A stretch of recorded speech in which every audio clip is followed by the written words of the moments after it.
So what's up mga paps, no?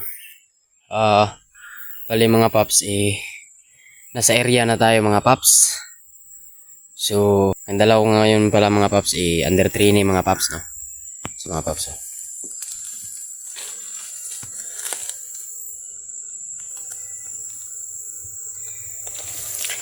yan mga paps, no? So, isang under training ang dala natin mga paps, no? At try natin isit up sa dito mga paps. Kasi may humuhuni dyan mga paps, oh. May humuhuni dyan. So, sit up natin sa dito mga paps, no? So, stay tuned lang mga paps.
So, yun na nga mga paps, no?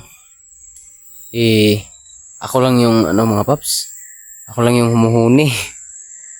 Grabe mga paps, no? Hindi humuni talaga yung under training natin mga paps.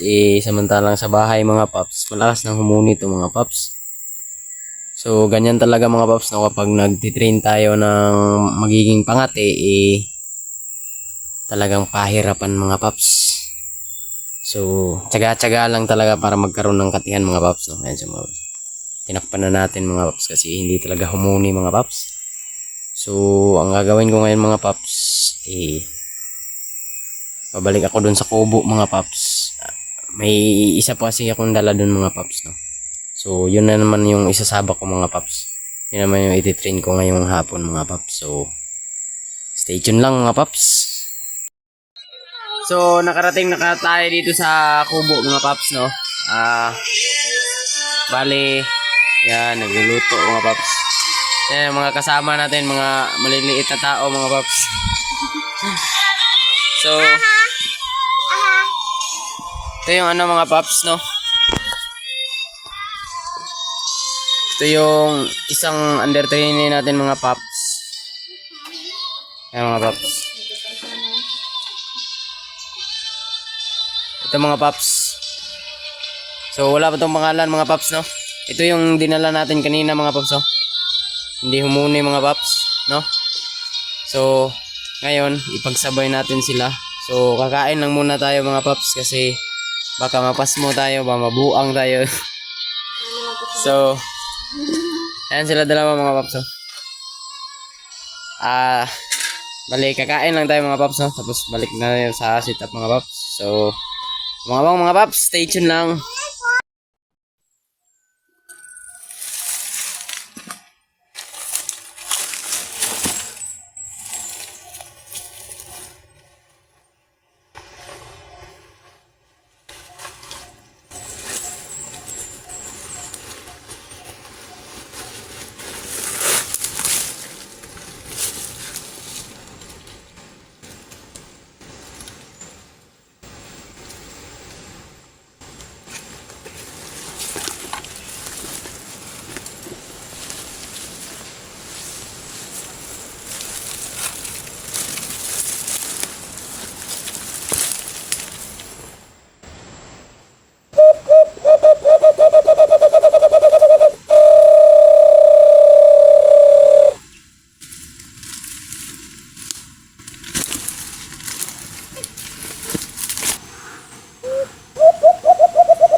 So what's up mga paps, no?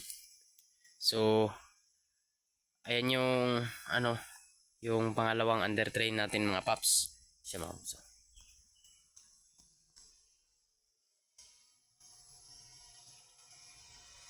Ayan siya mga paps. So siguro malas lang tayo ngayong araw yun araw na to mga paps, no? Kasi humuhuni naman siya mga paps, success yung pag-train natin sa kanya. Success yung observation natin sa kanya na humuni siya. So, humuni siya sa gubat mga paps. Pero, spot kasi ito namin ni Big Boy mga paps, no? Dito ko lang siya dinala sa spot namin ni Big Boy kasi nga sobrang layo ng ibang area ko mga paps. So, dito ko lang siya dinala sa malapit kasi kung pumunta tayo sa malayo hindi naman tayo sigurado kung huni ba talaga siya mga paps, no? So, tinry ko lang dito. May alpas naman pero hindi talaga lumapit mga paps. May alpas dun banda mga paps, oh. Dun banda mga paps may alpas naman pero hindi lumapit mga paps, no? So mahigit isang oras ako dito nagantay mga paps. So hanggang doon na lang yung natin mga paps, no? Yung pagtitrain natin sa ating under training mga paps. So abangan nyo ang mga susunod pa naming mga hunt mga paps.